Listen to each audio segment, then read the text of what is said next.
Samantala, ang Pasko po ay panahon ng bigayan. Kaya naman marami po sa ating mga kababayan, kanya-kanyang paraan para makahingi ng aginaldo. Ang ilang katutubong Aita sa Tarlac, bumababa pa ng bundok para mamasko. Balitang hatid ni Lala Roque.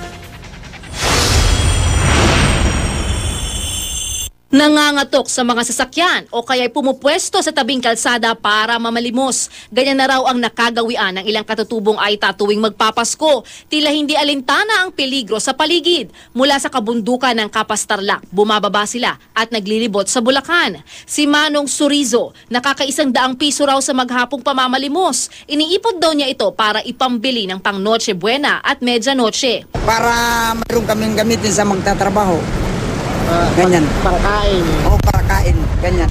Mula raw nang maapektuhan ang kanilang kabuhayan dahil sa pagputok ng bulkang Pinatubo noon, nauwi na sila sa pamamalimos tuwing Kapaskuhan. Bawal ang palilimos base sa anti-mendicancy law. Bata man o matanda, nanlilimos man o nagbibigay ng limos ay mananagot sa batas. Parusang pagkakaaresto at pagkakakulong ang pwedeng parusa. Hindi rin nalalayo ang sitwasyon ng ilang kabataan sa Sarat, Ilocos Sur. Pinapara ang mga motorista para manghingi ng pera para raw sa kanilang Christmas party. Bawal ang ginagawang ito ng grupo ayon sa pulisya. Delikado rin daw ang diskarte nila ng pagsusulisit.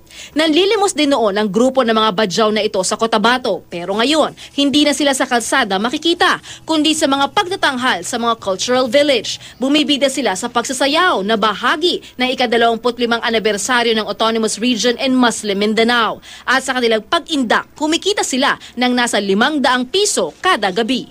Lala Roque, GMA News.